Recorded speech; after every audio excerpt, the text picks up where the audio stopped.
In a quiet Oakland apartment, a betrayed bride-to-be was about to confront the fallout of shattered trust. What started as a simple dress fitting took a shocking turn when she discovered her wedding gown slashed to ribbons by her own sister. Jenny Brown wasn't your typical financial analyst. For 12 years, she had mastered credit systems, known for her sharp intellect and colder precision. When she spotted Priya's cat sleeping beside the destruction, Jenny had no idea she was stepping into revenge that would reshape their lives, and their family, forever. Oakland wouldn't forget what came next. Before we jump back in, tell us where you're tuning in from, and if this story touches you, make sure you're subscribed, because tomorrow, I've saved something extra special for you. Jenny Brown had always believed in the power of tradition. Standing outside her childhood home in the affluent suburbs of Palo Alto, she clutched the keys to her Honda Civic and took a steadying breath. 3 days until her wedding to David, and today she would finally retrieve her grandmother's dress, the vintage lace masterpiece that had graced 3 generations of Chen women on their wedding days. The morning sun cast long shadows across the manicured lawn where she and Priya had once played, back when her sister's destructive tendencies manifested as broken toys rather than broken lives. Jenny pushed away the memory and walked up the familiar stone pathway, her heels clicking against the pavers with the measured precision that characterized everything she did. "Jenny?" Her mother Kamala appeared at the front door, her face lighting up with the kind of joy that had become increasingly rare in recent months. "You're early. I was just finishing the preservation box, making sure everything is perfect for your final fitting." Jenny smiled, allowing herself to be pulled into her mother's embrace. At 55, Kamala Chen still carried herself with the elegant composure of a woman who had successfully navigated immigration, motherhood, and marriage to a demanding cardiac surgeon. But Jenny noticed the new lines around her mother's eyes, the way her smile seemed to require more effort than it once had. "Where's Priya?" Jenny asked, though she wasn't sure she wanted to know the answer. Kamala's expression tightened almost imperceptibly. "Upstairs. She's having a difficult time since Jake." The name hung in the air like a bad smell. Jake Morrison, the social media manager who had strung Priya along for 2 years before disappearing via text message 2 weeks ago. "I'm sorry to hear that," Jenny said, though the sympathy in her voice was largely manufactured. She had warned Priya about Jake's character from the beginning, had watched her sister ignore every red flag in favor of his superficial charm. But today is about the dress. Let's focus on that. They climbed the stairs to her parents' bedroom, where the antique cedar chest sat at the foot of the 4-poster bed. Jenny's grandmother had brought the dress from India as a young bride, had worn it to marry a man she barely knew in a country that felt alien and unwelcoming. The dress represented resilience, adaptation, and the kind of quiet strength that Jenny had always admired. "I've kept it in perfect condition," Kamala said, lifting the heavy wooden lid with reverent care. "The preservation materials, the climate control, everything your grandmother would have wanted." Jenny watched as her mother carefully moved aside layers of acid-free tissue paper. The anticipation built in her chest, the same feeling she'd had as a child opening Christmas presents. This dress would connect her to her heritage, to the women who had come before her, to the tissue paper fell away. Jenny's breath caught in her throat. Where her grandmother's dress should have been, there was only destruction. The vintage lace lay in ribbons, deliberately cut and slashed. The delicate bodice, that had been hand-sewn with pearl buttons, was shredded beyond recognition. The train that had once flowed like water was now just scattered fragments of what had been. "Oh my God," Kamala whispered, her hands flying to cover her mouth. Jenny stared at the ruins of her wedding dress, her mind struggling to process what she was seeing.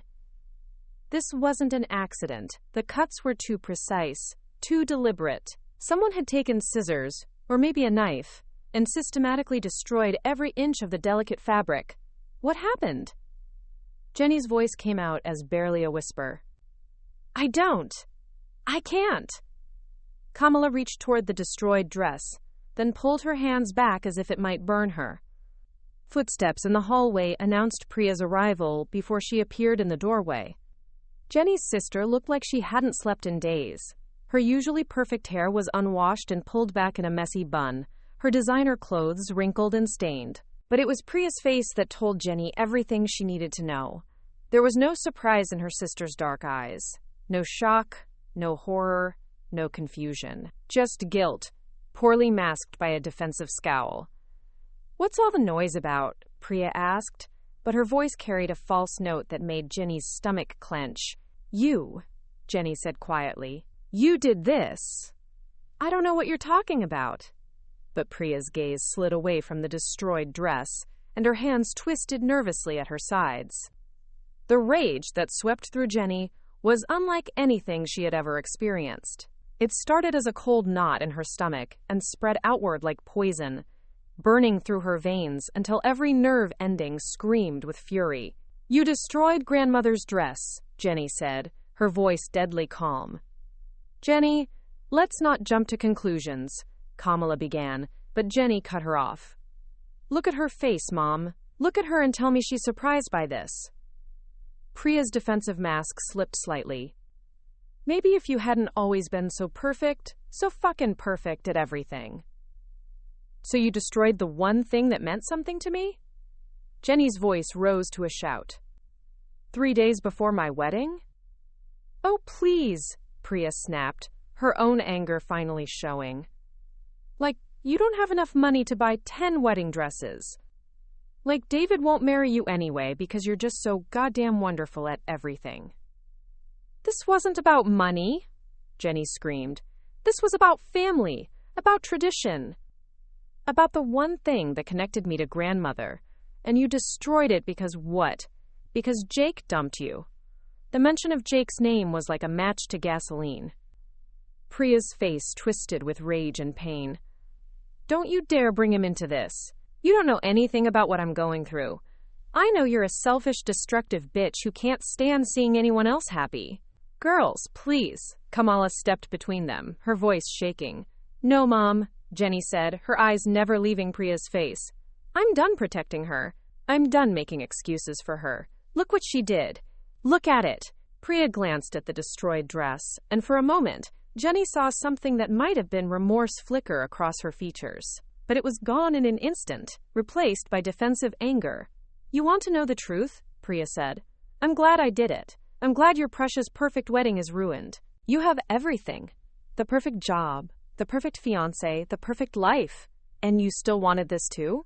You still wanted to parade around in grandmother's dress like you're the only one who matters in this family?" "I wanted to honor our family," Jenny said through gritted teeth. "Bullshit. You wanted to play princess. Well, guess what? Sometimes princesses don't get their fairy tale endings."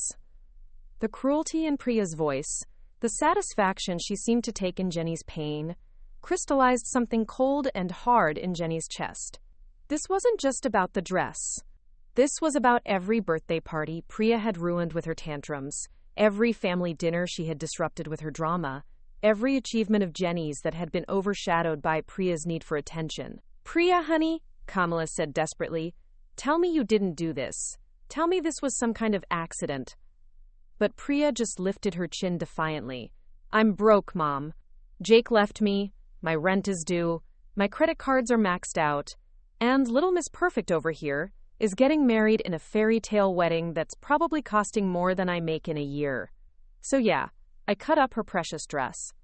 Maybe now she knows what it feels like to lose something important." The admission hung in the air like a toxic cloud. Jenny stared at her sister, seeing clearly for perhaps the first time the depth of Priya's resentment, the poison that had been festering for years. "You're sick," Jenny said quietly. "You're actually sick." "I'm honest," Priya shot back. "At least I don't pretend to be something I'm not." Jenny turned to her mother, looking for support, for outrage, for some acknowledgement of how wrong this was. But Kamala just looked broken, torn between her daughters like she had been so many times before. "We'll find you another dress," Kamala said weakly.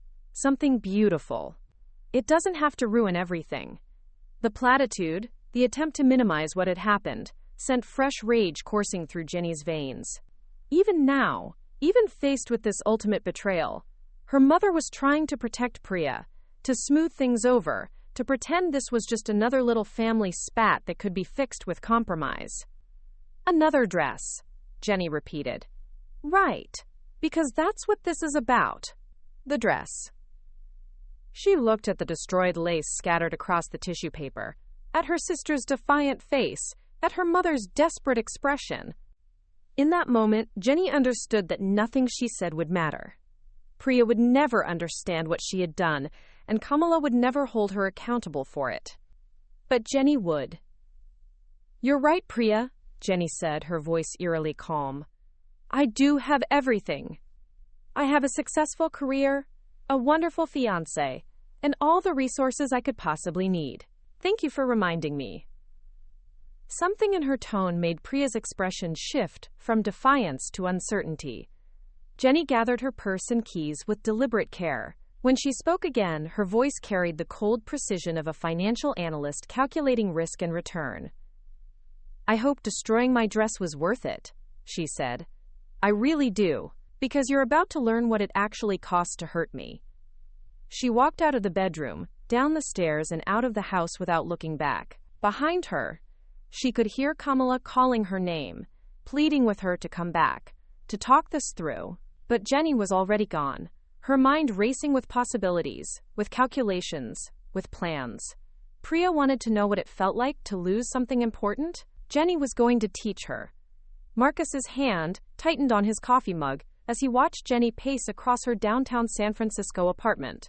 She'd called him an hour ago, her voice tight with controlled fury, asking him to come over immediately. Now she moved like a caged predator, her usual composed demeanor replaced by something cold and calculating that made him distinctly uncomfortable. Tell me again what happened, Marcus said, though he'd heard the story twice already. Jenny stopped pacing and turned to face him. Marcus Williams had worked with her at Hartwell Financial for 3 years, had watched her dissect complex market analyses with surgical precision. But he'd never seen this particular expression on her face before. Her dark eyes held a focus that reminded him of the way she looked when she was hunting for discrepancies in financial reports. Except now, her sister was the target. Priya destroyed my grandmother's wedding dress, Jenny said, her voice carrying no emotion at all. Cut it to pieces with scissors 3 days before my wedding. That's... Marcus searched for the right word. Psychotic. That's my sister. Jenny resumed her pacing. 24 years old, and she still throws tantrums when she doesn't get enough attention. David emerged from the bedroom, his hair disheveled from sleep. Jenny's fiancé looked between them with confusion, clearly trying to piece together why his future wife had summoned her colleague at 8 a.m. Hey, Marcus, David said, running a hand through his dark hair. Jenny told me about the dress. I'm so sorry, babe. He moved toward Jenny, reaching for her, but she stepped away from his touch. We'll find another dress, David continued, his voice gentle but practical. I know it's not the same, but there are some amazing vintage shops in the city. Or, we could have something custom-made. Money isn't an issue. Jenny's jaw tightened. It's not about the money, David. I know, but... You don't know. The sharpness in her voice made both men step back. You don't understand what that dress represented. What it meant to my family, to my grandmother's memory. You can't just replace something like that. Marcus watched the interaction with growing unease. He'd harbored feelings for Jenny since she'd started at Hartwell, had watched her relationship with David develop with a mixture of admiration and jealousy. David Park was everything Marcus wasn't. Successful entrepreneur, ethically grounded, emotionally stable. But right now, the tech executive looked completely out of his depth. You're right, David said carefully. I don't understand, but I'm trying to. What can I do? What do you need? Jenny stopped pacing and looked at him with something that might have been pity. What I need is for my sister to understand consequences. Real consequences. Not just a lecture from Mom about being nicer. What are you thinking? Marcus asked, though he suspected he didn't want to know the answer. Jenny moved to her laptop and opened it with deliberate precision. The screen illuminated her face as she pulled up a financial database, one that Marcus recognized from their work. Priya mentioned she's broke, Jenny said, her fingers flying over the keyboard. Credit cards maxed out, rent overdue. She's been living beyond her means for years, trying to maintain this influencer lifestyle that was never sustainable. Jenny, David said slowly, what are you doing? Research. She pulled up a credit monitoring site, then navigated to social media platforms. Look at this. Priya posts about her financial struggles constantly. New designer bags one day, crying about money the next. She has no concept of financial responsibility. Marcus leaned closer to the screen, recognizing the predatory focus in Jenny's posture. This was how she looked when she was building a case against fraudulent accounts, when she was systematically dismantling someone's financial deceptions. She wants to know what it feels like to lose something important? Jenny continued. I'm going to show her. Babe, David said, his voice carrying a warning note. You're upset. You're not thinking clearly. Jenny's laugh was sharp and humorless. I'm thinking more clearly than I have in years. Do you know how many times Priya has done something like this? Not destroying a wedding dress specifically, but ruining something that mattered to me? She scrolled through her phone, pulling up old photos and text messages. My high school graduation party. She got drunk and started a fight with my best friend. My college acceptance to Stanford. She threw such a fit about not getting in herself that Mom and Dad barely acknowledged my achievement. My promotion to senior analyst. She chose that week to have a breakdown about Jake and moved back home, making everything about her trauma. Marcus watched David's expression shift as Jenny cataloged years of destructive behavior. The tech entrepreneur prided himself on fairness and seeing all sides of a situation, but even he couldn't argue with the pattern Jenny was describing. Every time Mom makes excuses, Jenny continued. Every time Dad just writes a check to fix whatever mess she's made. Every time I'm expected to be understanding, to be the bigger person, to let it go because Priya is struggling or going through something. So what's different this time? Marcus asked, though he was beginning to understand. Jenny's smile was sharp as a blade. This time I have the tools to fight back. She pulled up another screen, a financial analysis program that Marcus had taught her to use for tracking suspicious account activity. But instead of corporate accounts, she was entering what looked like personal information. Jenny, David said, his voice tight with concern, whatever you're thinking of doing. I'm thinking of giving my sister a taste of her own medicine, Jenny interrupted. She wants to destroy things that matter to me? Fine. I'll destroy something that matters to her. Her credit score, Marcus said, understanding flooding through him. Jenny nodded. Her credit, her bank accounts, her ability to maintain that lifestyle she's so desperate to preserve. She thinks being broke is hard now? She has no idea what real financial ruin looks like. David moved to stand behind her, his hands hovering over her shoulders but not quite touching. This isn't you, Jenny. This isn't who you are. Maybe it is, she said quietly. Maybe I've just been pretending to be someone else for so long that I forgot. Marcus felt a chill run down his spine. In the 3 years he'd known Jenny, he'd watched her methodically dismantle financial fraud with ruthless efficiency. She could trace money through shell companies, identify patterns in seemingly random transactions, and build airtight cases that destroyed careers and sent people to prison. If she turned those skills against her sister, what do you need from me? He heard himself asking. David shot him a sharp look. Marcus. I need access to the credit monitoring systems, Jenny said, her eyes never leaving the screen. The ones we use for fraud detection. And maybe some of your cybersecurity tools. That's illegal, David said flatly. What you're talking about is identity theft, credit fraud. What Priya did was destruction of property, Jenny countered. That dress was irreplaceable. It was worth more than money. So you're going to commit felonies to get revenge? Jenny finally looked up from her laptop, her gaze moving between the two men. Marcus saw David's moral certainty warring with his love for her. Saw the moment when doubt crept into his expression. I'm going to teach my sister that actions have consequences, Jenny said simply. something our parents never bothered to do. Marcus knew he should walk away. Should tell Jenny this was insane, that she was risking everything. Her career, her freedom, her relationship with David. But looking at her face, seeing the cold determination there, he found himself nodding. The monitoring systems require authorized access, he said slowly. But there are ways around that if you know what you're doing. Marcus, David warned. She's not talking about stealing money, Marcus said, though he wasn't sure why he was defending this. Just adjusting some records, making life difficult. Just? David stared at both of them like they'd lost their minds. You're talking about cybercrimes. Federal crimes. Jenny stood and moved to the window, looking out at the San Francisco skyline, where her sister was probably sleeping off her latest breakdown. Priya has spent her entire life making other people pay for her problems. Her rent, her credit cards, her mistakes. Someone else always fixes it. Usually me. Indirectly, since I'm the one who helps mom and dad financially. She turned back to face them. Not this time.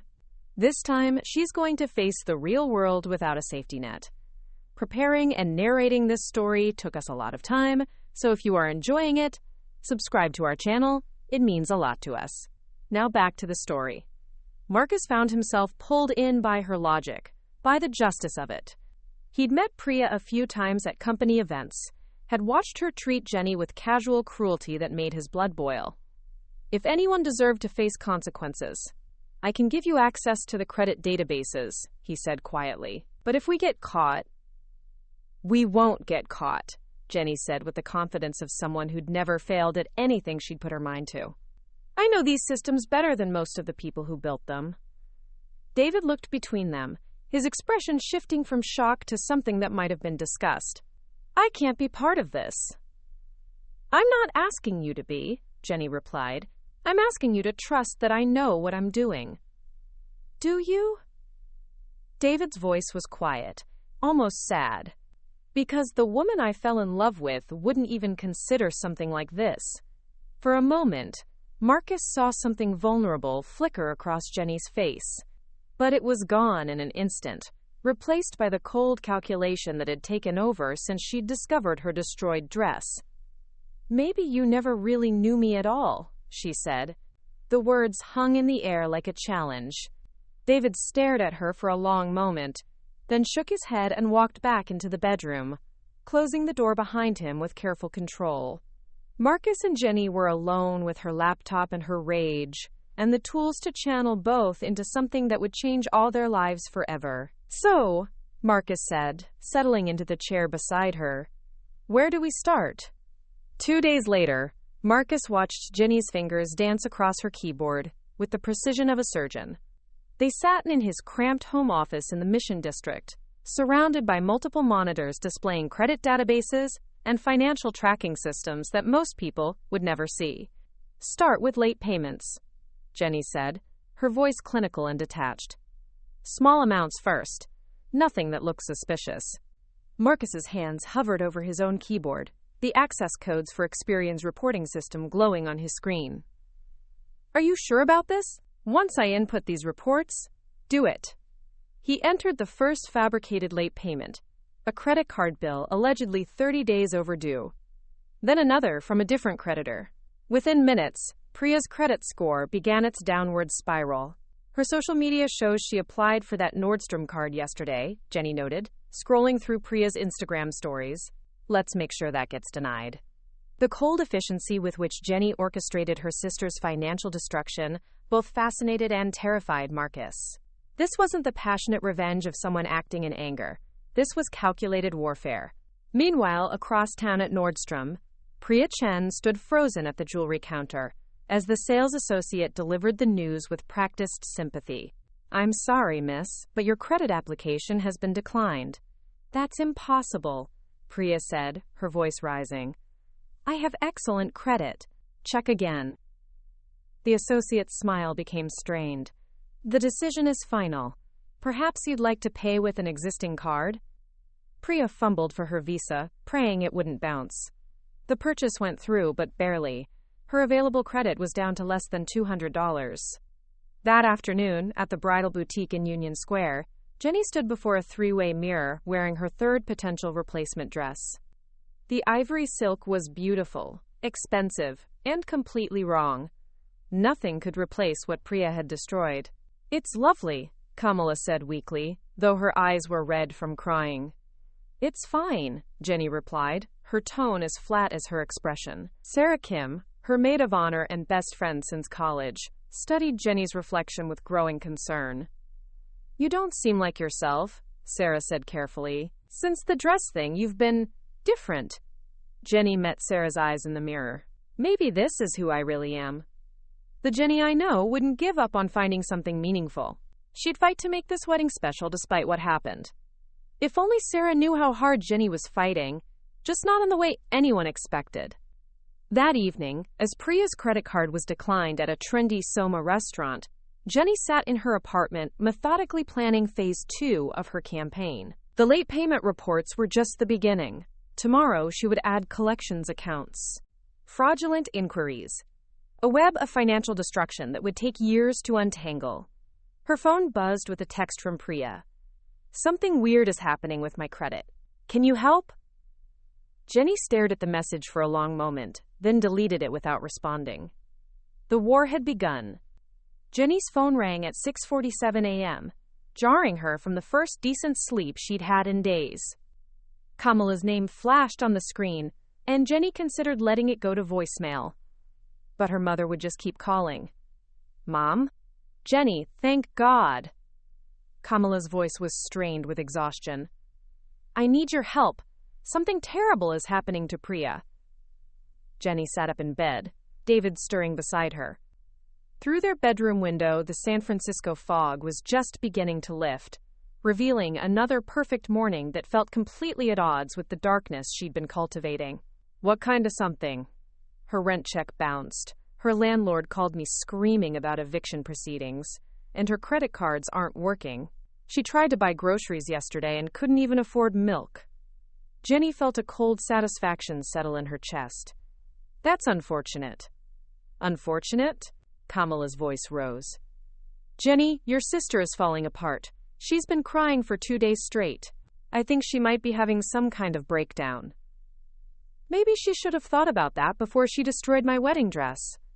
The silence on the other end of the line stretched long enough that Jenny wondered if her mother had hung up.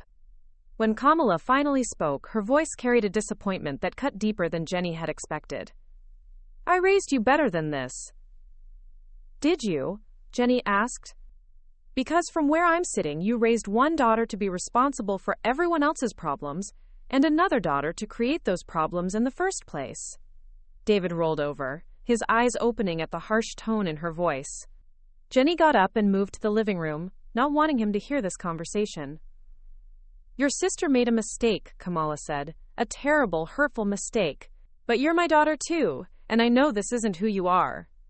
Maybe you don't know me as well as you think." Jenny ended the call and stared out at the city skyline, where somewhere her sister was probably discovering that her bank account had been mysteriously flagged for suspicious activity. She'd scheduled that particular gift for this morning, just enough to freeze Priya's access to her remaining funds without triggering a full investigation. "Everything okay?" David appeared behind her, wrapping his arms around her waist. Jenny leaned back against his chest, surprised by how much she needed the comfort. "Mom wants me to help Priya with some financial problems. Maybe you should." The suggestion made Jenny stiffen. "Excuse me? I know what she did was unforgivable," David said carefully. "But she's still your sister, and your mom is right. This isn't who you are." Jenny turned in his arms, studying his face. David Park had built his tech company on principles of fairness and ethical business practices. He donated to charities, mentored young entrepreneurs, and genuinely believed that people were fundamentally good. It was one of the things she'd fallen in love with, and right now it made her want to scream. "You have no idea who I am," she said quietly. Something flickered in David's eyes. Doubt, or maybe fear. "Then tell me." "Because the woman I proposed to wouldn't let anyone suffer, even someone who hurt her." Jenny pulled away from him and moved to her laptop. The woman you proposed to was a mask, David. This is who I really am when someone pushes me too far. She opened her computer and showed him the credit monitoring interface she'd been using. David's face went pale as he realized what he was looking at. Jesus, Jenny, what have you done? I've given Priya exactly what she deserves. This is fraud. This is... David ran his hands through his hair, backing away from her. You could go to prison for this. Only if I get caught. The casual way she said it seemed to shake him more than anything else. David stared at her like he was seeing a stranger, and maybe he was. Stop this, he said. Right now, undo whatever you've done and stop this. Jenny's laugh was sharp and bitter. Or what? You'll call off the wedding? Go ahead. It's not like Priya left me much of a wedding to have anyway. David's expression crumbled. The dress was just fabric, Jenny. This, what you're doing to your sister, this is destroying your soul. My soul was destroyed the moment I realized my own family cares more about protecting Priya's feelings than acknowledging the pain she causes everyone else. Her phone buzzed with a text from Sarah. Lunch today? You've been MIA and I'm worried. Jenny looked at the message, then at David's horrified face, then at the laptop screen showing Priya's steadily declining credit score. The satisfaction she'd felt this morning was already fading, replaced by something that felt uncomfortably like emptiness, but it was too late to stop now. She'd crossed too many lines, burned too many bridges. All she could do was keep moving forward and hope that destroying Priya would somehow fill the hollow space where her heart used to be. The eviction notice arrived on Thursday morning, 2 days before Jenny's wedding. Priya found it taped to her apartment door when she returned from another humiliating day of job hunting, a day that had ended with 3 potential employers mysteriously rescinding their offers after running credit checks. She called Ginny from the hallway outside her apartment, her voice raw from crying. Something's wrong, Priya said without preamble. Something's really wrong, and I think someone is doing this to me on purpose. Ginny was at her desk at Hartwell Financial, staring at a spreadsheet that might as well have been written in Sanskrit for all the attention she could give it. The sound of her sister's broken voice should have triggered some emotion, guilt, satisfaction, anything. Instead, she felt only the hollow numbness that had settled over her like fog. Doing what to you? My credit is destroyed. My bank account is frozen. My landlord says I have 24 hours to come up with 3 months' rent or I'm out. Priya's voice cracked. Jenny, I know we're not. I know things are bad between us, but I'm scared. I don't know what to do. For a moment, Jenny almost told her. Almost explained exactly what was happening and why. But then she remembered the shredded lace of her grandmother's dress, remembered Priya's satisfied smile as she'd admitted to destroying it, and the impulse died. Have you talked to Mom and Dad? Dad's in surgery all week and Mom... Priya's voice dropped to a whisper. Mom says she can't keep bailing me out. She says I need to figure this out myself. Jenny closed her eyes. Even Kamala was finally setting boundaries. It should have felt like vindication, but instead, it just felt like another weight on her chest. I'm sorry you're going through this, Jenny said, and was surprised to find she almost meant it. Are you? Priya's voice turned sharp. Because you don't sound sorry. You sound like you're reading from a script.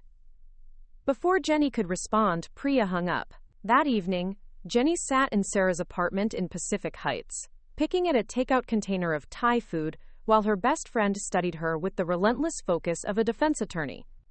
You look terrible, Sarah said bluntly. Thanks. Really what every bride wants to hear 2 days before her wedding. I'm serious, Jen. You're pale, you're not eating, and you have this weird 1,000-yard stare thing going on. David called me.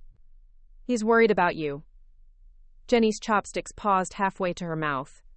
What did he say? That you've been acting strange since the dress incident. That you're obsessed with punishing Priya instead of focusing on your wedding. Sarah leaned forward. He also said you've been doing something on your computer that he thinks might be illegal. The takeout container suddenly felt heavy in Jenny's hands. She set it down carefully, buying time to think. David has a very black and white view of morality, she said finally. And you don't? I used to.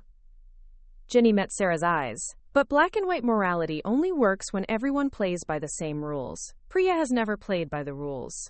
Sarah was quiet for a long moment, her lawyer instincts clearly picking up on something in Jenny's tone. What did you do? I gave her a taste of consequences. Jen? Sarah's voice carried a warning. What did you do? Jenny stood and walked to the window, looking out at the glittering city lights. Somewhere out there, Priya was probably packing her belongings, facing homelessness for the first time in her privileged life. The thought should have brought satisfaction, but it just felt hollow. She destroyed something irreplaceable, Jenny said quietly. So I destroyed something of hers. Her credit, it wasn't a question. Jenny turned, surprised by the certainty in Sarah's voice. You work with financial databases all day, Sarah continued. You have access to credit reporting systems. And Priya's financial problems started right after the dress incident. Sarah shook her head. Jesus, Jenny, do you have any idea what you've done? I've taught my sister that actions have consequences. You've committed federal crimes. Sarah stood up, her voice rising. Identity theft, wire fraud, computer crimes. You're looking at years in prison if anyone figures this out. No one's going to figure it out. You think you're the first person to believe that? Sarah moved to her bookshelf and pulled out a thick legal tome. I defended a case last year, financial analyst who thought he could manipulate credit reports without getting caught. He's serving 8 years in federal prison. The number hit Jenny like a physical blow. 8 years. She thought about David, about the life they'd planned together, about the career she'd spent years building. I can't stop now, she heard herself saying. Why not? Because it's too late. I've gone too far. If I stop, if I try to fix this, everyone will know what I did. David will leave me. I'll lose my job. My parents will never forgive me. And if you don't stop? Jenny was quiet for a long moment. Priya learns her lesson. At what cost? Jenny, you're destroying yourself. Look at what this has done to you in just a few days. You're paranoid. You're isolated. You're pushing away everyone who cares about you. Is revenge really worth becoming someone you don't recognize? Before Jenny could answer, her phone rang. Marcus's name appeared on the screen. I need to take this, she said. Jenny, we have a problem, Marcus said without preamble. Someone's been asking questions about unusual activity in the credit systems. Internal audit flagged some of the reports we filed. Jenny's blood turned to ice. What kind of questions? The kind that mean we need to lay low for a while. Maybe permanently. She looked at Sarah, who was watching her with a mixture of concern and professional calculation. We'll talk tomorrow, Jenny said and hung up. That was your accomplice, Sarah said. It wasn't a question. Jenny nodded, suddenly feeling exhausted. It's over, isn't it? Sarah asked gently. I don't know. Jenny sank back into her chair. I don't know anything anymore. Her phone buzzed with a text from an unknown number. I know what you did to Priya. We need to talk. Jake? Jenny stared at the message, her hands beginning to shake. Jake Morrison, Priya's ex-boyfriend. The one whose abandonment had triggered this entire nightmare. What is it? Sarah asked. Jenny showed her the text. Sarah read it twice, her expression growing more concerned. How could he know? Jenny whispered. I don't know, but if he does... Sarah met her eyes. Jenny, you need to get ahead of this. You need to confess to David, to your parents, maybe even to the authorities before someone else exposes you. I can't. You have to. Because if you don't, this is going to destroy everyone you care about, including yourself. Jenny looked at the text again, at Jake's name on her screen. The man whose cruelty to Priya had started this chain of events was now threatening to end it. The irony would have been amusing if it weren't so terrifying. Her phone rang again. This time it was David. Are you coming home tonight? He asked, his voice careful and distant. Yes, she said, though she had no idea how she was going to face him. Good. We need to talk. The line went dead, and Jenny knew that her carefully constructed world was about to collapse completely. Jenny found David in their kitchen, her laptop open on the counter between two untouched cups of coffee. The screen displayed her financial analysis software, but instead of corporate fraud cases, it showed a detailed breakdown of every attack she'd launched against Priya's credit. "Sit down," David said quietly. Jenny remained standing, her keys still in her hand, every muscle in her body coiled for flight. "How did you left it open yesterday morning. I was looking for the wedding vendor contracts and I saw," he gestured at the screen, "all of this. The evidence was damning. Transaction logs, credit report modifications, fraudulent account creations, months of systematic destruction laid out in neat spreadsheets with the same methodical precision Jenny brought to her legitimate work. I kept telling myself there had to be another explanation," David continued, his voice hollow. "That maybe you were investigating fraud for a client, or helping someone else. But the dates, Jenny. Everything started the day after Priya destroyed your dress." Jenny set her keys on the counter with careful precision. "Say what you need to say." "What I need to say?" David's composure cracked. "I need to say that I don't know who you are. I need to say that the woman I fell in love with wouldn't systematically destroy her own sister's life. I need to say that I've been lying awake for 2 days trying to figure out how to marry someone capable of this." The words hit her like physical blows, but Jenny kept her expression neutral. "And what conclusion did you reach?" "That I can't." David's voice broke. "I can't marry you, Jenny. Not like this." She had expected it, had known this moment was coming since Sarah's warnings about federal prison. But hearing the words still felt like stepping off a cliff. "The wedding is tomorrow," she said, as if logistics could somehow fix what was broken between them. "I know." David ran his hands through his hair. "I've been calling vendors all morning, trying to cancel everything. The venue, the catering, the flowers. You've been canceling our wedding without talking to me first? What was I supposed to do? Pretend I didn't see this? Pretend my fiancé isn't a criminal?" The ugly word hung between them. Criminal. Jenny had thought of herself as many things over the past week. Angry, justified, methodical, but never that. "Priya destroyed something irreplaceable," Jenny said. "I gave her consequences. Real consequences for the first time in her life." "You gave her financial ruin!" David slammed his hand on the counter. "You made her homeless, Jenny. Your own sister is sleeping in her car because of what you did." "She's sleeping in her car because she destroyed my wedding dress and thought there wouldn't be any payback." David stared at her, and Jenny saw the moment when his disappointment transformed into something that looked like disgust. "Listen to yourself," he said quietly. "You're talking about your sister like she's some kind of business rival. Like destroying her life is just another project to manage." Jenny's phone buzzed. Another text from Jake. "Meet me at Cafe Luna on Union Street in 1 hour. Come alone, or I go to the police." David saw her face change as she read the message. "What now?" "Jake wants to meet. He says he knows what I did." "Jake? Priya's ex?" David's eyes widened. "How could he possibly?" He stopped, understanding dawning on his face. Unless Priya figured it out. The thought had been haunting Jenny since Jake's first text. If Priya had connected the dots, if she'd realized that her perfect older sister was behind her sudden financial collapse. "I have to go," Jenny said. "No." David moved to block her path. "You have to stop. Right now, before this gets any worse. Call Priya. Tell her what you did. Help her fix it. Maybe if you come clean voluntarily. It's too late for that. It's never too late to do the right thing." Jenny looked at him, really looked at him, and saw the man she'd fallen in love with. Kind, ethical, believing in redemption and second chances. The man who would never understand that some betrayals were too deep for forgiveness. "You're right," she said quietly. "It's never too late to do the right thing. That's why I can't stop now." She picked up her keys and headed for the door. "If you walk out that door," David called after her, "we're done. Completely done." Jenny paused with her hand on the doorknob. Behind her was the life she'd built, the man she loved, the career she'd worked for, the respect she'd earned. Ahead of her was Jake Morrison and whatever threat he represented.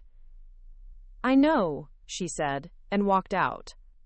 20 minutes later, she sat across from Jake in a crowded cafe, studying the man who had started this entire nightmare. He was smaller than she'd expected, with the kind of studied casualness that suggested he spent too much time crafting his image for social media.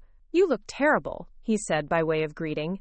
"Cut to the chase, Jake. What do you want?" He smiled, and Jenny saw the cruel charm that had attracted and ultimately destroyed her sister. "I want you to stop destroying Priya's life, and I want $50,000 to keep quiet about how you did it." Jenny felt something cold settle in her stomach. Blackmail. Insurance. Against future bad decisions. Jake leaned forward. "See, I may have dumped your sister, but I'm not heartless. When she called me crying about losing her apartment, I did some digging. Amazing what you can find when you know where to look." "How?" "Priya's not as stupid as you think. She figured out the timeline. Realized her problem started right after she wrecked your dress. She just didn't want to believe her perfect sister could be so vindictive." Jake's smile widened. "But I know exactly how vindictive the Chen family can be." Jenny stared at him, understanding flooding through her. This wasn't about protecting Priya.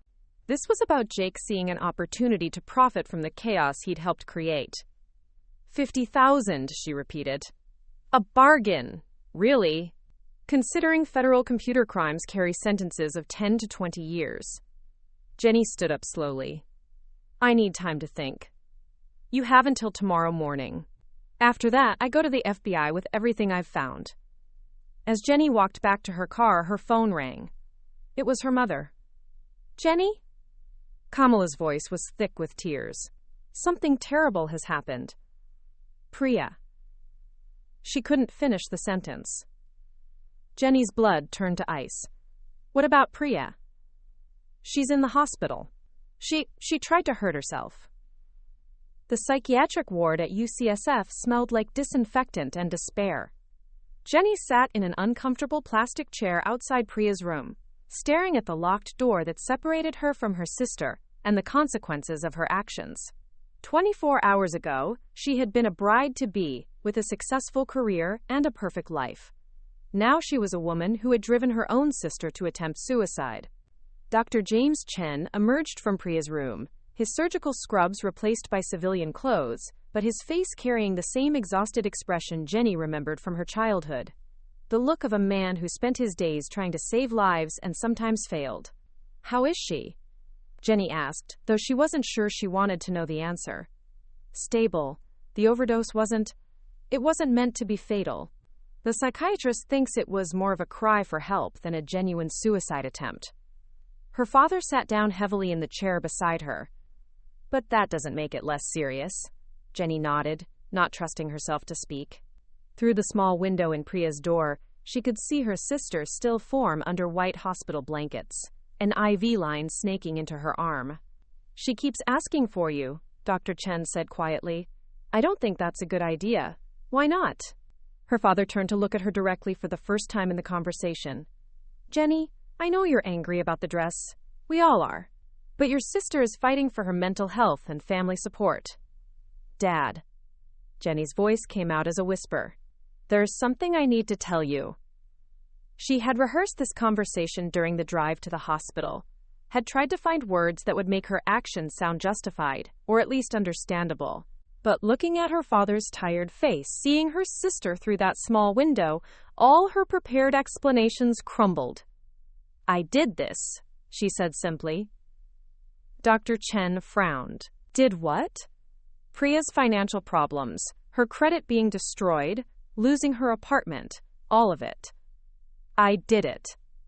The silence stretched between them like a chasm. Jenny watched her father's expression shift from confusion to understanding to something that might have been horror. "What are you saying?" "I used my access to credit reporting systems to destroy her credit score. I created false late payments, collections accounts, fraud alerts. I made it impossible for her to get credit, to rent an apartment, to function financially." The words came out in a rush now, like poison she'd been holding in. I wanted her to face consequences for what she did to my dress. I wanted her to understand what it felt like to lose something important. Dr. Chen stood up abruptly and walked to the window, staring out at the city lights. When he spoke, his voice was barely audible. Your sister tried to kill herself because she thought her life was falling apart for no reason. She thought she was cursed, that everything she touched turned to disaster. She blamed herself for things that weren't her fault. They were her fault, Jenny said, but the words felt hollow. She destroyed my wedding dress. She destroyed fabric. Dr. Chen spun around, his composure finally cracking. You destroyed a human being. The accusation hit Jenny like a physical blow. She looked again through the window at Priya's motionless form and felt something fundamental shift inside her chest. I didn't mean for this to happen, she whispered. Didn't you? Her father's voice carried a coldness she'd never heard before. You're a financial analyst, Jenny. You understand systems, cause and effect, consequences. Did you really not consider that destroying someone's ability to survive in the modern world might drive them to desperation? Jenny had no answer for that. She had considered it, had known that financial ruin could lead to homelessness, unemployment, despair. She just hadn't cared enough to stop. Where's Mom? She asked. At home, sedated. This broke something in her, Jenny. Seeing one daughter in the hospital and learning that the other daughter put her there. Dr. Chen shook his head. I don't know how we recover from this. The door to Priya's room opened, and a young psychiatrist emerged, checking something on her tablet. Are you family? She asked, looking between Jenny and her father. I'm her father. This is her sister. The psychiatrist nodded. She's asking to see her sister specifically. She's been quite agitated about it. Jenny looked at her father, who studied her face with clinical detachment. Go in, he said finally. But Jenny, if you say one word that makes her condition worse, I will personally ensure you face every legal consequence possible for what you've done. The threat should have scared her. Instead, it just made her feel more hollow. She stood and walked through the door into her sister's room. Priya looked smaller in the hospital bed, her face pale against the white pillows. But her eyes were alert, and they tracked Jenny's movement with an intensity that was unnerving. I know it was you, Priya said without preamble. Jenny sat in the chair beside the bed. I know you know. Why? The simple question carried the weight of everything that had happened between them, everything that had led to this moment. Jenny had prepared elaborate justifications, detailed explanations of Priya's pattern of destructive behavior.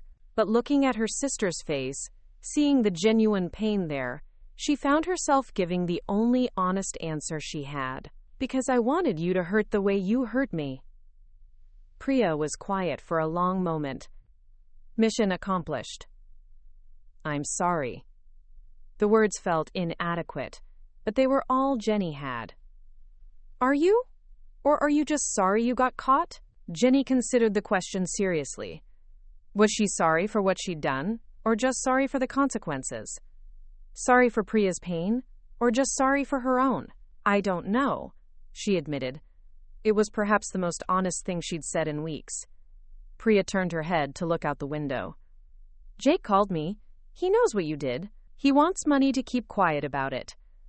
I know. Are you going to pay him? Jenny had been asking herself the same question. $50,000 to make this go away, to protect what was left of her life and career. A week ago, it would have been an easy decision. I don't think it would matter, Jenny said. Even if Jake keeps quiet, I can't take back what I did. I can't undo the damage. To my credit? To us, to our family, to myself. Jenny looked at her sister's profile. I became someone I don't recognize, Priya. Someone capable of this. Priya turned back to face her. You were always capable of this. You just finally had a reason to let it out. The words stung because they felt true. Jenny had always been calculating, had always believed in proportional response and measured consequences. She'd just never had a target that mattered enough to unleash those impulses on. What happens now? Jenny asked. Now you face the consequences, Priya said. Real consequences. Not the kind you can control or manipulate or hide behind a computer screen. Jenny nodded. Outside in the hallway, she could hear her father talking to the psychiatrist in low, urgent tones. Soon there would be police, lawyers, investigations. Her carefully constructed life would come apart piece by piece, just as she had dismantled Priya's. For what it's worth, Priya said quietly, I really am sorry about the dress. I was angry and hurt, and I wanted to lash out at someone. I never thought you'd become someone who could do something like this. Neither did I, Jenny replied. They sat in silence as the city lights twinkled outside the window, two sisters who had destroyed each other and were only now beginning to understand the true cost of their war.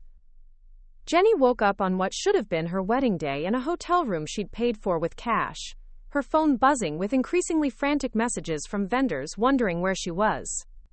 The irony wasn't lost on her. On the day she was supposed to start her new life with David, she was hiding from the wreckage of her old one. She had spent the night trying to reverse the damage to Priya's credit, working through financial databases with the desperate efficiency of someone trying to defuse a bomb. But some things couldn't be undone. Some reports had been submitted to agencies that would require official documentation to correct. Some damage was permanent. Her phone rang. Marcus. Jenny, where the hell are you? There are FBI agents at the office asking questions about irregular access to credit databases. They know our login credentials were used for unauthorized reports. Jenny closed her eyes. How much do they know? Enough. IT flagged the activity 3 days ago. I tried to cover for us, said it might have been a security breach, but they're not buying it. Marcus's voice was strained with panic. I've got a lawyer. You need one too. I'm going to turn myself in. The silence on the other end of the line stretched so long that Jenny wondered if the call had dropped. Are you insane? Marcus finally said. If you confess, we're both finished. Our careers are freedom. Our careers are already finished. And Priya is in the hospital because of what we did.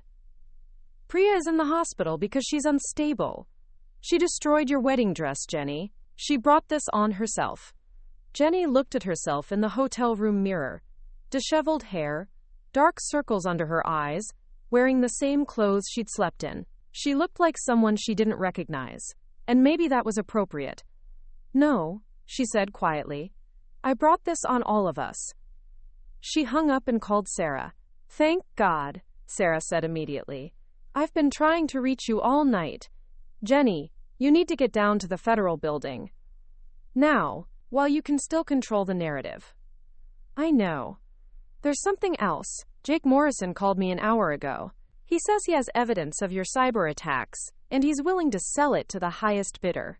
Either you pay him, or he goes to the FBI. Jenny felt a bitter laugh escape her. Let him go to the FBI. I'll save him the trip. Jenny. I'm done, Sarah. I'm done hiding, done lying, done pretending this was anything other than what it was. I systematically destroyed my sister's life because I was angry, and she almost died because of it. No amount of legal maneuvering is going to change that. She was gathering her things when someone knocked on her hotel room door. Jenny froze, wondering if the FBI had somehow tracked her down. But when she looked through the peephole, she saw her mother standing in the hallway. Kamala looked like she had aged 10 years overnight. Her usually perfect appearance was disheveled, her eyes red from crying. Mom? Jenny opened the door. How did you find me? I called every hotel in the city until someone admitted you were registered. Kamala stepped into the room and looked around at the unmade bed, the scattered papers covered in financial calculations. I came to give you this. She held out a small velvet box. Jenny recognized it immediately. Her grandmother's wedding ring, the one that should have been part of today's ceremony. I was going to give it to you this morning, Kamala said, before you walked down the aisle. It was supposed to be your something old. Jenny stared at the box, unable to take it. Mom, I can't. You can't wear it today because there's no wedding. David called me at 6 this morning to make sure I knew it was canceled. Kamala's voice was steady, but tears tracked down her cheeks. Your sister is in a psychiatric hold. Your wedding is destroyed. Your career is over. And I'm standing in a hotel room trying to figure out how both of my daughters became people I don't recognize. The words hit Jenny like physical blows. She sank down on the bed, finally understanding the full scope of what she had destroyed. I don't know how to fix this, Jenny whispered. You can't fix it. Kamala sat beside her on the bed. Some things can't be fixed, Jenny. They can only be survived. They sat in silence for several minutes. Finally, Kamala spoke again. Your father and I failed you both. We raised Priya to believe her emotions justified any action, and we raised you to believe your intelligence made you superior to everyone else's feelings. We created two daughters who could hurt each other this deeply. This isn't your fault, Mom. Isn't it? I spent 26 years telling you to be patient with your sister, to be understanding, to be the responsible one. I never once asked what that cost you. And I spent 24 years cleaning up after Priya's messes, instead of letting her face natural consequences. Kamala looked at the wedding ring box still in her hands. Maybe if I had been a better mother, neither of you would have become capable of this level of cruelty. Jenny felt something break open in her chest, not the cold satisfaction of revenge or the hollow numbness of the past few days, but genuine grief. For her sister, for her parents, for the person she used to be before anger transformed her into someone unrecognizable. I need to go to the police, she said. I know. They'll arrest me. Prison time, probably years. I know that too. Jenny looked at her mother's face, seeing the woman who had immigrated to a foreign country, raised two daughters, and built a life through sheer determination. The woman whose family was now completely shattered. Will you ever forgive me? Kamala was quiet for a long time. I don't know, she said finally. But I'll try. And maybe that's all any of us can do now. Try to forgive each other and ourselves. Her phone rang. Sarah's name appeared on the screen. Jenny, you need to get down here now. Jake Morrison just walked into the FBI field office with a thumb drive full of evidence. If you're going to turn yourself in, you need to do it before he controls the narrative. Jenny looked at her mother, then at the wedding ring that would never grace her finger, then at the city outside the hotel window where her sister lay in a hospital bed, and her ex-fiancé was probably trying to rebuild his life without her. I'm coming, she said. As she gathered her laptop and the evidence of her crimes, Kamala stood and moved toward the door. Mom, Jenny called after her. Yes? Tell Priya. Jenny struggled to find words. Tell her I'm going to try to fix what I can. And that I'm sorry. Really sorry. Kamala nodded. I will. And Mom? The ring. Keep it. Maybe someday, when all this is over, one of us will be worthy of wearing it again. Kamala clutched the velvet box to her chest and walked out into the hallway, leaving Jenny alone with the consequences of her choices and the long walk toward whatever justice looked like for someone who had fallen as far as she had. The FBI field office in downtown San Francisco was exactly as sterile and intimidating as Jenny had imagined. She sat in a gray interview room across from Special Agent Maria Rodriguez, her hands folded on the metal table, while her court-appointed attorney scribbled notes on a legal pad. Through the one-way mirror, she knew other agents were watching, recording, analyzing every word. Let's start from the beginning, Agent Rodriguez said, her voice professionally neutral. Tell me about your access to the credit reporting systems. Jenny had rehearsed this moment during the drive downtown, had prepared a careful narrative that might minimize her culpability. But sitting under the harsh fluorescent lights, facing the reality of federal prosecution, she found herself abandoning any attempt at self-preservation. I used my credentials at Hartwell Financial to access Experian, Equifax, and TransUnion, she said clearly. I submitted false late payment reports, created fraudulent collection accounts, and triggered multiple fraud alerts on my sister's credit profile. The goal was to destroy her credit score and make it impossible for her to obtain credit, housing, or employment. Her attorney, a tired-looking public defender named Robert Chen, who shared her last name but no relation, shot her a warning look. They had discussed strategy during their brief consultation, and confession hadn't been part of it. Why?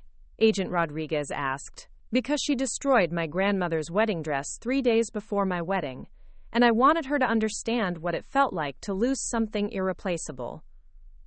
The agent made a note. And Marcus Williams was your accomplice? Jenny hesitated. Marcus was probably in another interview room down the hall, likely following his lawyer's advice to deny everything and force the government to prove its case. She could throw him under the bus, claim he coerced her or manipulated her into the scheme. It might reduce her sentence. Marcus provided technical assistance, but the plan was entirely mine. The decision to target my sister was mine. The moral responsibility is mine. Agent Rodriguez raised an eyebrow. It wasn't often that federal defendants took full responsibility for their crimes. You understand that computer fraud carries a potential sentence of up to 20 years in federal prison? I understand. And that you're entitled to legal counsel, entitled to remain silent, entitled to make the government prove every element of their case beyond a reasonable doubt? Jenny looked at her attorney, who was shaking his head vigorously. I understand. But I'm tired of hiding behind technicalities and legal strategies. I did what I'm accused of doing. My sister is in a psychiatric ward because of my actions. No amount of legal maneuvering is going to change those facts. The interview continued for another 2 hours. Jenny detailed every aspect of her cyber attack, every system she had accessed, every false report she had filed. She provided passwords, showed them her methodology, walked them through her decision-making process with the clinical precision of a financial analyst presenting a case study. When it was over, Agent Rodriguez seemed almost sympathetic. Ms. Brown, in 15 years of investigating computer crimes, I've never had a defendant provide such a comprehensive confession. May I ask why? Jenny thought about the question. Because someone needs to be held accountable for what happened to my family. And since I'm the one who caused it, that someone should be me. 3 hours later, Jenny walked out of the federal building on her own recognizance, pending formal charges. The government had agreed to consider her cooperation in determining her sentence, but she was still looking at significant prison time. Her career was over, her security clearance revoked, her professional reputation destroyed. She found Sarah waiting for her on the courthouse steps. You're an idiot, Sarah said without preamble. Probably. You just confessed to felonies that could have been difficult to prove. With a good attorney, you might have gotten probation. With a good attorney, I might have gotten away with destroying my sister's life while she's in a psychiatric ward. Jenny shook her head. I can't live with that. They walked toward Sarah's car in silence. Finally, Sarah spoke. David wants to see you. Jenny stopped walking. What? He called me this morning. He knows about your confession, knows about Priya being in the hospital. He wants to talk. There's nothing to talk about. I'm a federal criminal, Sarah. I systematically destroyed another person's life because I was angry about a dress. What could David possibly want to say to me? Maybe you should ask him. An hour later, Jenny sat across from David in a quiet cafe in the Mission District. He looked as exhausted as she felt, his usually perfect appearance rumpled and strained. Between them sat 2 untouched cups of coffee and the wreckage of everything they had planned together. I heard about your confession, he said finally. I'm sorry you had to find out that way. I should have told you myself, before the FBI. Yes, you should have. David's voice carried no anger, just a deep sadness. But I understand why you didn't. You were protecting me from being an accessory. Jenny hadn't thought of it that way, but maybe he was right. Maybe some part of her had been trying to shield him from the consequences of her choices. I came to give you this, David said, sliding a small box across the table. Jenny's engagement ring, the princess-cut diamond that had symbolized their future together, their promises to each other, their belief that love could conquer anything. I don't want it back, she said. I'm not giving it back. I'm giving it to you to do whatever you think is right with it. Sell it, throw it away, keep it as a reminder, whatever helps you heal. Jenny stared at the ring box, unable to touch it. Do you hate me? David was quiet for a long time. I hate what you did. I hate that you were capable of it. I hate that the woman I loved could become someone I don't recognize. He paused. But I don't hate you, I don't know who you are anymore.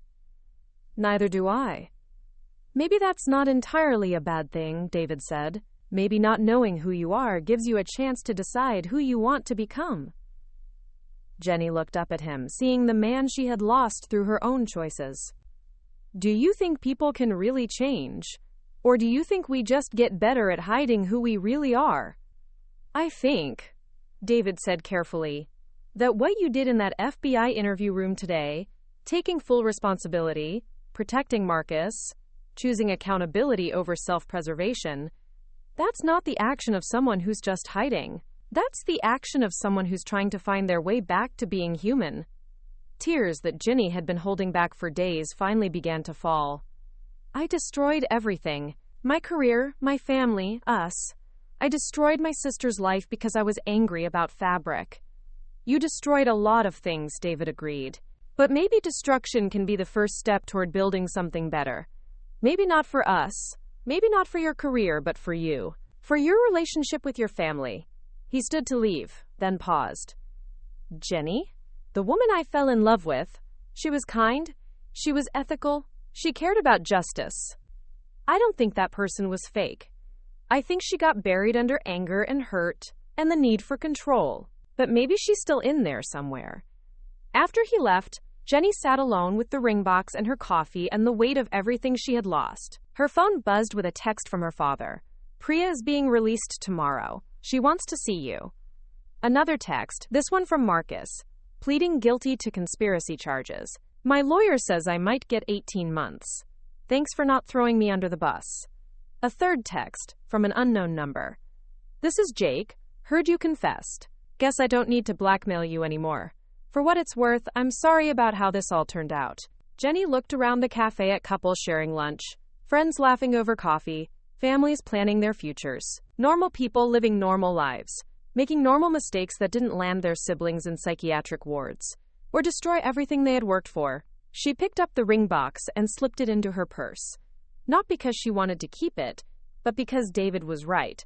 She needed to decide what to do with it. Just like she needed to decide what to do with the rest of her life, what to do with the person she had become, what to do with the possibility that maybe, somehow, she could find her way back to being someone worthy of wearing her grandmother's ring. The first step was seeing Priya. The second step was figuring out how to live with the consequences of her choices. The third step was discovering whether redemption was possible for someone who had fallen as far as she had. Jenny finished her coffee, left money on the table, and walked out into the San Francisco afternoon to begin the long journey toward whatever came next.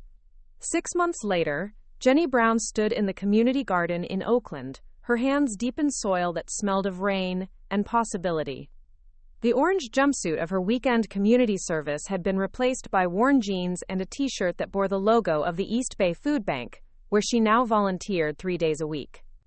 The federal judge had sentenced her to 18 months in minimum security prison, suspended to 2 years of supervised probation contingent on 2,000 hours of community service, and full restitution to Priya. Marcus had received 8 months in federal prison.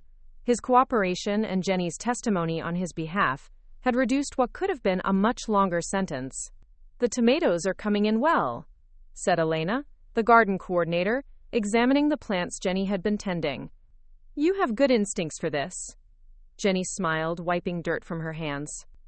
6 months ago, she couldn't have imagined finding peace in something as simple as growing vegetables for a food bank. But there was something restorative about nurturing life instead of destroying it, about creating something useful with her hands, instead of using her intelligence as a weapon. Her phone buzzed with a text from Dr. Martinez, the family therapist. Session reminder, 3 p.m. today with Priya. The family therapy sessions had been Priya's idea, suggested during their first conversation after her release from the psychiatric ward. They met every 2 weeks in a small office in Berkeley, working through decades of toxic patterns with the help of a patient woman who specialized in family trauma. Jenny arrived at the therapist's office 15 minutes early, as was her habit. Priya was already there, looking healthier than she had in months. Her sister had moved back home with their parents, was attending her own therapy sessions twice a week, and had started a part-time job at a nonprofit that helped people rebuild their credit after financial disasters. The irony wasn't lost on either of them. How are you doing? Priya asked as Jenny sat down. Good days and bad days, Jenny replied honestly. You? Same, but more good days lately. Dr. Martinez entered and settled into her chair. How are you both feeling about the project you discussed last session? Jenny and Priya exchanged a look. For the past month, they had been working on something together, a way to honor their grandmother's memory that didn't involve the destroyed wedding dress. We found a program, Priya said. The Asian Women's Foundation has a scholarship fund for first-generation college students. We want to establish an endowment in grandmother's name. Using the money from David's ring, Jenny added. She had sold her engagement ring 3 months ago, unable to bear keeping it but unwilling to simply throw it away. The $15,000 had sat in a savings account while she decided what to do with it. How does it feel to make this decision together? Dr. Martinez asked. Jenny considered the question. 6 months ago, she would have made this kind of decision unilaterally, would have researched options and presented Priya with a fait accompli. Now they had spent weeks discussing it, arguing about details, finding compromise. Harder than doing it alone, Jenny admitted, but better. More meaningful. I keep waiting for Jenny to take over and make all the decisions, Priya said. And she keeps waiting for me to have a meltdown and sabotage everything. But neither of those things is happening. What is happening instead? We're actually talking to each other, Priya replied. Like adults. It's weird. Dr. Martinez smiled. Weird can be good. What else has been different? Mom and Dad started their own therapy, Jenny said. Separately and together. Dad reduced his surgery schedule so he could be more present. Mom stopped trying to fix everything for everyone. And how do you feel about those changes? Sad that it took all this for them to happen, Priya said, but grateful they're happening at all. The session continued, working through the complex dynamics of a family learning to function without the toxic patterns that had defined them for decades. When it ended, Jenny and Priya walked out together into the Berkeley afternoon. Coffee? Priya asked. They found a small cafe near campus and sat outside, watching students rush between classes. 6 months ago, Jenny couldn't have imagined sitting peacefully with her sister, having normal conversations about ordinary things. I heard from Jake, Priya said suddenly. Jenny tensed. Jake Morrison had largely disappeared after the FBI investigation concluded, but his shadow still loomed over both their lives. He's in therapy too, Priya continued. He sent me a letter, an actual apology. Not just words, but acknowledgement of how he manipulated me, how he used my insecurities against me. He's not asking for forgiveness or trying to get back together. He just wanted me to know that he understands his role in what happened. How do you feel about that? Surprised, angry that it took all this for him to develop a conscience, but also relieved, I guess, that he finally sees what he did. Jenny sipped her coffee, thinking about accountability and apologies, and the long process of making amends. Do you think you'll respond? Maybe. Not to forgive him or absolve him, but to acknowledge that I received it, that I'm working on my own healing and don't need him to be part of it. They sat in comfortable silence for a while. Finally, Priya spoke again. Do you ever wonder what would have happened if I hadn't destroyed your dress? Jenny had wondered about that alternate timeline many times. You would have found some other way to act out. I would have found some other reason to control and punish. We were both disasters waiting to happen. But maybe not this disaster. Maybe not, Jenny agreed. But then we might never have been forced to face who we really were. We might have kept playing out the same patterns for decades. Priya nodded. Sometimes I think the dress was just the match that lit a fire that was always going to burn.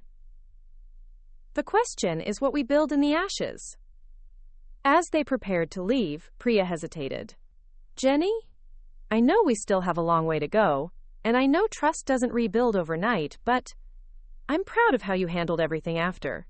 The confession, taking responsibility, not trying to blame everyone else, that took courage. It took desperation, Jenny replied. I had destroyed everything I cared about. Courage was all I had left. Maybe that's what courage is. Doing the right thing when you have nothing left to lose. Jenny hugged her sister goodbye, something that would have been impossible 6 months ago, and walked to her car. Her phone showed a missed call from the parole officer, a reminder that her freedom was conditional, that she was still paying for her choices.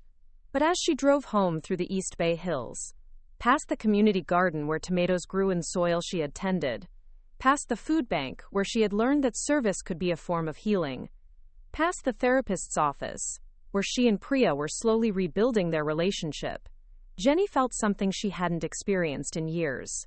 Not happiness exactly, and certainly not the cold satisfaction of revenge. But peace, perhaps. The quiet satisfaction of someone who had faced the worst parts of herself and chosen to build something better from the wreckage. The wedding dress was gone forever, along with the marriage it was meant to bless, and the woman who had planned to wear it. But in their place, slowly and carefully, two sisters were learning to love each other without destroying themselves in the process. It wasn't the ending Jenny had planned, but it was, perhaps, the ending they had earned. Up next, you've got two more standout stories right on your screen. If this one hit the mark, you won't want to pass these up. Just click and check them out. And don't forget to subscribe and turn on the notification bell so you don't miss any upload from us.